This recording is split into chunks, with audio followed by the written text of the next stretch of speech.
Hello दोस्तों, welcome back to my channel. अगर आपने अभी तक मेरे चैनल को सब्सक्राइब नहीं किया है तो जल्दी से मेरे चैनल को सब्सक्राइब कर दें। एपिसोड 26 की शुरुआत में जेशिंग हांतिंग को मैसेज करके पूछती है कि क्या आशा तुम फ्री हो, मैं तुम्हें कहीं पर लेकर जाना चाहती हूँ। हांतिंग कहता है कि ठीक है, सब मैं फ्री हो जाऊंगा तो मैं पिक कर लूंगा। जेशिंग कहती है कि इसकी जरूरत नहीं है और ये हांतिंग को उस जगह की लोकेशन सेंड कर देती है। इसके बाद रात में जेशिंग कैंपिंग साइट पर आकर स्टार्स देख रही होती है। कुछ देर में यहाँ पर हांतिंग भी आ जाता है। जेशिंग हांतिंग से कहती है कि सितारों को देखने के लिए बेस्ट जगह है। ये हांतिंग को भी सितारे देखने के लिए कहती है। जेशिंग कहती है कि क्या तुम्हें मिडिल में वो सितारा दिखाई दे रहा है जो बहुत ब्राइट है। हांतिंग इस सितारे को देखने की कोशिश कर रहा होता है। इतने में जेशिंग टेबल से एक सर्टिफिकेट उठाकर ले आती है। हांतिंग कहता है कि मैंने उस स्टार को देख लिया है। जेशिंग कहती है कि सितारे का नाम हार्ट पाउंडिंग है। जेशिंग ये हांतिंग को देते हुए कहती है कि मैंने तुम्हारे लिए ये नाम रजिस्टर करवा लिया है। जेशिंग हांतिंग से कहने लगती है कि जब मैं काम करने के लिए शहर आई थी तो उस टाइम पे मैं बहुत ही अकेली और कंफ्यूज थी, लेकिन जब भी मैं सितारों को देखा करती थी तो मुझे बहुत अच्छा महसूस हुआ करता था। जेशिंग कहती है कि इन सितारों को देखते हुए ही मुझे ये बात रियलाइज हुई थी कि मेरा सपना क्या है, लेकिन ज्यादा रोमांटिक बात यह है कि उस टाइम पर तुम मेरे साथ थे। हांतिंग सुनकर मुस्कुराने लगता है और जेशिंग से कहता है कि मैं अभी अपने स्टार को किस करना चाहता हूँ। ये कहने के बाद हांतिंग जेशिंग को किस करता है। जेशिंग हांतिंग से कहती है कि मैं तुमसे प्यार करती हूँ। हांतिंग कहता है कि मैं भी तुमसे बहुत प्यार करता हूँ। अब शाओ न्यूज देख रहा होता है जिसमें ये बताया जा रहा होता है कि हांतिंग ने अपने रिसेंट इंटरव्यू में ये कहा है कि डोंगिंग मेडिकल लोगों के फायदे के लिए बहुत जल्द बहुत सारी पॉलिसीज लॉन्च करने वाला है। शाओ हांतिंग को मुबारकबाद देता है कि डोंगिंग मेडिकल के स्टॉक्स की कीमत गिरना बंद हो गई है। अब जेशिंग जीजा और लिली को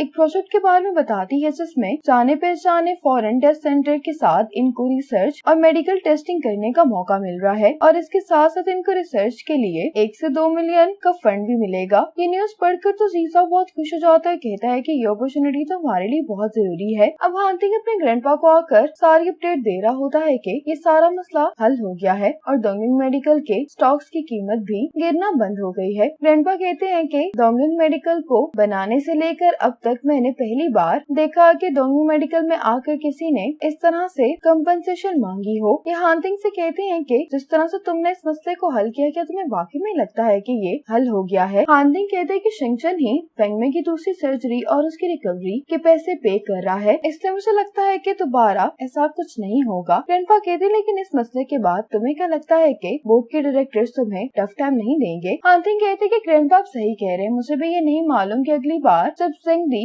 दोबारा इस तरह का कुछ करेगी तो जेशिंग सब चीजों को कैसे संभालेगी। ग्रैंडपा ये सुनकर बहुत हैरान होते हैं, पूछते हैं कि इस सब का में सिंग से क्या ताल्लुक है। हांतिंग ग्रैंडपा से कहता है कि फेंगमे के हस्बैंड को डोंगिंग मेडिकल फर्स्ट क्रिएट करने के लिए जेंग ने ही भेजा था। दूसरी तरफ मिस जेंग मिस्टर चेंग के साथ ड्रिंक करने के लिए आई होती है। मिस्टर चेंग जब वॉशरूम चाहते हैं तो इनको एक मैसेज आता है जिसमें ये बताया जा रहा होता है कि डोंगिंग मेडिकल की नई आने वाले प्रोडक्ट लाइन की परचेज प्राइस ज्यादा है तो आपको भी अपनी ऑफर बढ़ानी होगी। ये मैसेज मिस जेंग पढ़ लेती है। अब लिली को शॉ का मैसेज आता है कि हम कल मिलते हैं। लिली मिलने के लिए मान जाती है इसको। जेशिंग का मैसेज आता है कि शाओमेंग की लेटेस्ट वीडियो को चेक करो। जब लिली ये देखती है कि इसको लाइव स्ट्रीम के दौरान विले किया गया है तो लिली बहुत परेशान हो जाती है। लिली जल्दी से जेशिंग के पास आ जाती है। ये दोनों बहुत गौर से शाओमेंग को देख रही होती है तो शाओमेंग कहने लगती है कि तुम दोनों मुझे इस तरह से क्यों देख रही हो। लिली शाओमेंग से कहती है कि क्या तुमने इंटरनेट पर कमेंट्स पढ़े हैं, तो शाओमेंग कहती है कि इस तरह के हेट कमेंट्स मुझे इफेक्ट नहीं कर सकते। जेशिंग इसे सॉरी करती है कि चिंगचन की साइड लेने की वजह से तुम्हारे साथ ये हुआ है। शाओमेंग कहती है कि तुम्हें इमोशनल होने की कोई जरूरत नहीं है, मैंने जो कुछ भी किया अपनी दोस्त को सपोर्ट करने के लिए किया था। शाओमेंग इन दोनों के पास आकर बैठ जाती है, कहने लगती है कि तुम दोनों फिक्र नहीं करो, मैं बिल्कुल ठीक हूँ। आज वेशी यीचन के लिए कैंडल लाइट डिनर अरेंज करती है तो यीचन इससे पूछता है कि तुम्हारा मूड आज बहुत अच्छा है। वेशी कहती है कि वो इसलिए कि जेशिंग की कंपनी का मसला हल हो गया है, मैं अपनी दोस्त के लिए बहुत खुश हूँ। ये कहते हुए वेशी अपसेट हो जाती है कि वो तीनों तो मिलकर इस चीज को सेलिब्रेट कर सकती है लेकिन मैं अब पार्टिसिपेट नहीं कर सकती।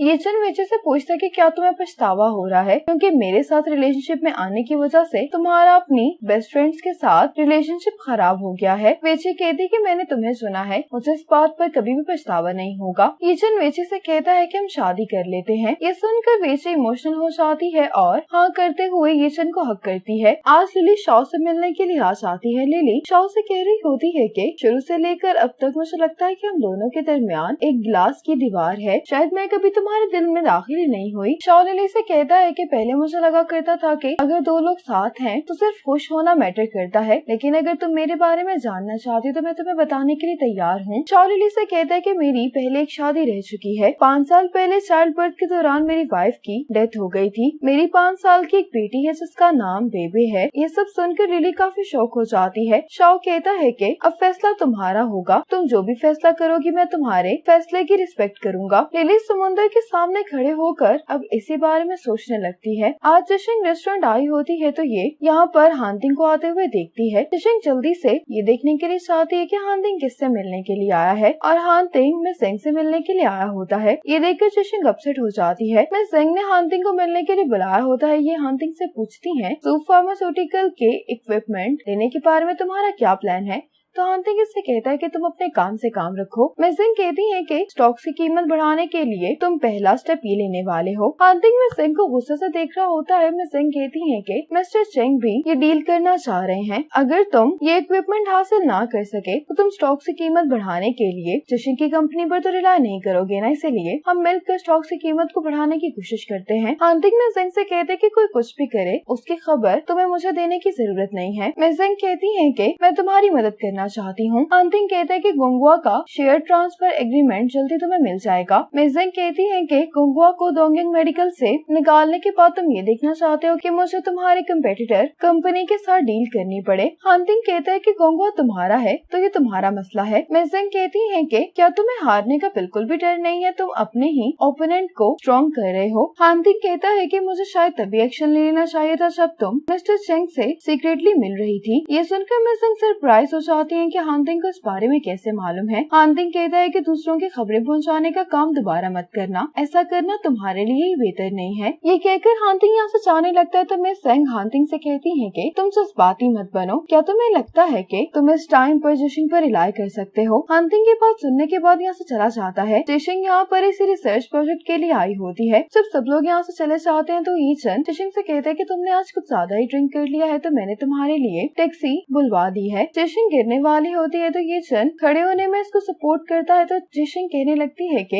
मैं ठीक हूँ। इतने में यहाँ पर हानतिंग आ जाता है, कहता है कि मैं तुम्हें ड्रॉप कर देता हूँ। ईचन हानतिंग से कहता है कि मुझे जरूरी काम है तो इसलिए तुम ही जिशिंग को घर छोड़ देना। ये कहकर ईचन चला जाता है। हानतिंग जिशिंग से कहता है कि ईचन इस प्रोजेक्ट की एप्लीकेशन में तुम्हारी मदद कर रहा है। जिशिंग कहती कि हाँ ईचन ने मेरी बहुत मदद की है। हानतिंग कहता है कि उसने तुम्हारी इतनी मदद की लेकिन तुम्हें इतना ड्रिंक करने से मना नहीं किया। जिशिंग कहती है कि मैंने ड्रिंक इसीलिए किया क्योंकि मैं ड्रिंक करना चाहती थी। हानतिंग थोड़ा सा हैरान होते हुए कहते हैं कि तुम्हारा ड्रिंक करने को दिल चाह रहा था। जिशिंग इससे कहती है कि तुम प्लीज मुझसे मजीद सवाल मत पूछो, तुम भी तुम्हें जेंग के साथ लंच कर रहे थे, क्या मैंने तुमसे कोई सवाल किया। हानतिंग जिशिंग के लिए गाड़ी का दरवाजा खोलता है, कहता है कि तुम्हें कार में बैठ जाना चाहिए। जिशिंग कहती है कि मैं खुद ही घर चली जाऊंगी। हानतिंग कार में बैठते हुए कहता है कि तुम इस हालत में खुद वापस नहीं जा सकती, लेकिन जिशिंग हानतिंग से कहती है कि मैं खुद ही टैक्सी ले लूंगी। हानतिंग जिशिंग को इस तरह से देखकर कंफ्यूज दिखाई दे रहा होता है। अब हानतिंग देखता है कि बारिश भी शुरू हो गई है और जिशिंग यहाँ पर खड़े होकर टैक्सी का इंतजार कर रही है। तेंगसुंग हानतिंग से कहता है कि क्या फिर मैं मिस जिशिंग को घर पर छोड़ दूं। अब तेंगसुंग जिशिंग को यहाँ से लेकर चला जाता है और हानतिंग को यहीं पर रुकना पड़ता है। मिस जेंग का बहुत ड्रिंक कर रही होती है। मिस्टर चेंग मिस जेंग को रोकते हुए कहते हैं कि तुम ड्रिंक नहीं करो। ये मिस जेंग से कहते हैं कि मैं तुम्हें घर छोड़ देता हूँ, लेकिन मिस जेंग कहती है कि मैं घर नहीं जाना चाहती। मिस्टर चेंग कहते हैं कि तुम चाहे जितना मर्जी ड्रिंक कर लो, हानतिंग कभी भी तुम्हारी परवाह नहीं करेगा। मिस जेंग कहती है कि क्या तुम जानते हो कि मैं कब से हानतिंग को पसंद करती हूँ। मिस जेंग कहने लगती है कि मैं हानतिंग के साथ पढ़ने के लिए जर्मनी गई। मैंने वो बिजनेस शुरू किया जिसमें उसको इंटरेस्ट था, लेकिन ये अफसोस की बात है कि वो मेरी बिल्कुल भी परवाह नहीं करता। मिस जेंग मिस्टर चेंग से कहने लगती है कि तुमने वो मैसेज जानबूझकर मुझे शो करवाया था ना। मिस्टर चेंग कहते हैं कि हाँ, और मैंने ही फेंगमे से रिलेटेड वो न्यूज मीडिया को पहुँचाई थी। मिस जेंग कहती है कि तुम ये सब कुछ मेरे फायदे के लिए नहीं कर रहे बल्कि तुम मेरा इस्तेमाल कर कर रहे हो। मिस्टर चेंग कहते हैं कि तुम जिद्दी मत बनो, हांतिंग सिर्फ जिशिंग को पसंद करता है। मिस जेंग कहती है लेकिन मैं ये सब बर्दाश्त नहीं कर सकती। मिस्टर चेंग मिस जेंग से कहते हैं कि ठीक है, मैं तुम्हारी मदद करूंगा। अब दिखाया जाता है कि शाओ अपनी बेटी को सुनाने के लिए इसे कहानी सुना रहा होता है। शाओ की बेटी सो चुकी होती है। इसके साथ ही